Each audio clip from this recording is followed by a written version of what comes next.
Ahí está. Hola, buenos días, espero que se encuentren bien. Eh, Tenemos un día hermoso que tenemos que aprovecharlo. Varias veces he dicho la idea de que tenemos que mantener el cerebro aceitado, que tiene que ser un mecanismo que funcione siempre bien y estudiar, organizar, adquirir saberes nuevos es una excelente herramienta para mantener ese mecanismo aceitado que es el cerebro. Nosotros estuvimos viendo, o nuestro periodo más que todo, que vemos en esta clase de historia, tiene que ver con el fin de la Segunda Guerra Mundial y los años 70, la Guerra Fría. Estuvimos viendo un montón de situaciones, nos abocamos un poco a la Argentina, el peronismo cruza toda la historia argentina de esa época. Y hoy empezamos a ver también un poco más el contexto nacional e internacional de esa época.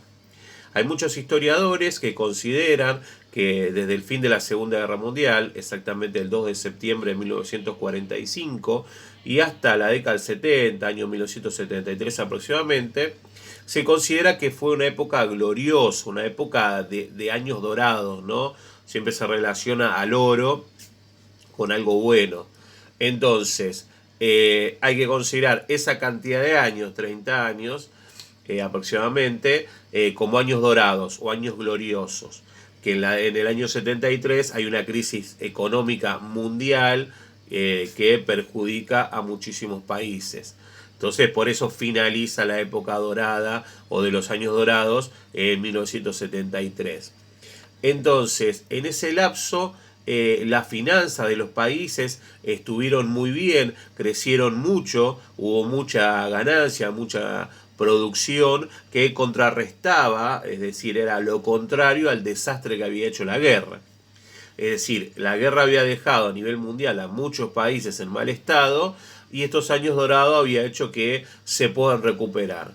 Aunque hay otros historiadores que también piensan que el mismo periodo fue un proceso desastroso, que favoreció a una parte de la población, pero que también resultó contraproducente, o sea, negativo para cuestiones económicas, para la contaminación, para los daños ecológicos que aparecieron en ese entonces. No se olviden que la palabra ecología, por si no sabían, no se utiliza hasta esta época. Nadie hablaba de contaminación de ríos, de desechos tóxicos tirados al mar. Eso no se hablaba, porque no había tecnología y no se utilizaban ciertos materiales.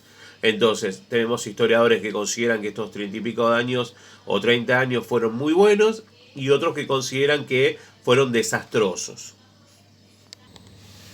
Bien, de cualquier punto de vista, este periodo estuvo marcado por la expansión de la industria a nivel mundial, porque modificó, por ejemplo, también la capacidad adquisitiva de las personas. El poder adquisitivo es el poder que te da el sueldo que vos ganás o la plata que tenés. Si, por ejemplo, no sé, ganás $1.000.000 por mes, el poder adquisitivo es muchísimo. No es lo mismo que si ganás 5.000 pesos por mes. Tu poder adquisitivo va a ser mucho más chico. El poder adquisitivo de las clases medias y las clases bajas mejoró un montón en esta época. Había gente que no tenía trabajo y lo consigue, hay gente que se estableció en la clase media, que se pudo quedar ahí pues se hizo profesional, estudió, hizo un negocio, puso un negocio, entonces eso mejoró muchísimo la vida cotidiana de las personas. Pero todo esto proceso de la industrialización y la expansión a nivel mundial que tuvo la industria, porque la gente empezó a conseguir trabajos en esas industrias. También hubo un cambio ideológico a nivel mundial, la idea de la izquierda, el comunismo, el socialismo, empieza a aparecer fuertemente en esta época.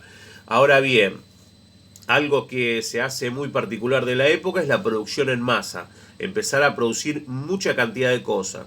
Por ejemplo, el automóvil, desde la empresa de Henry Ford, empieza a hacer un producto que le empieza a llegar no solo a los aristócratas, a la clase alta, sino también a la clase media, empieza a adquirir automóviles. Tenemos que ver que, por ejemplo, en 1940 aparece McDonald's por primera vez en el mundo, hoy para nosotros es algo normal, pero recién para 1955 empieza a tener una franquicia. Piense que franquicia es la idea de, por ejemplo, Frávega. Frávega está de principio del siglo XX y empezó con un negocio y después empezó a poner negocios en distintos lugares. Yo tengo el recuerdo cuando era muy chico, cuando llegó Frávega a Berazategui. Y decíamos qué bueno porque veíamos las propagandas de Frávega con ofertas muy buenas, pero te tenías que ir a Capital a comprar algo en Frávega o a Quilmes en su momento. Bueno, en un momento llegó a Berazategui Frávega, no sé, Musimundo, Garbarino, McDonald's, Burger King. Ahora en este momento no me acuerdo, Carrefour, por ejemplo, son todas marcas que tienen franquicias, negocios que los representan. Ahora bien, por ejemplo, en 1961, o sea que, digamos, 6 años después, McDonald's llegó a tener 200 establecimientos. Y hoy en día tiene 30.000 casas de comidas y le da de comer a 50 millones de personas en 119 países. Miren lo que ha hecho esa época para McDonald's. La época, miren si McDonald's no va a decir que fue una época gloriosa. Seguro que otros también pueden llegar a pensar que no lo fue. McDonald's en ese momento se convierte en el símbolo del capitalismo. Es una imagen simbólica de de una época muy importante del capitalismo. Esto es producto del crecimiento mundial, ¿no? El crecimiento que ha tenido el mundo, quiero decir, en lo económico, y McDonald's fue uno de los que acompañó cada paso de ese crecimiento.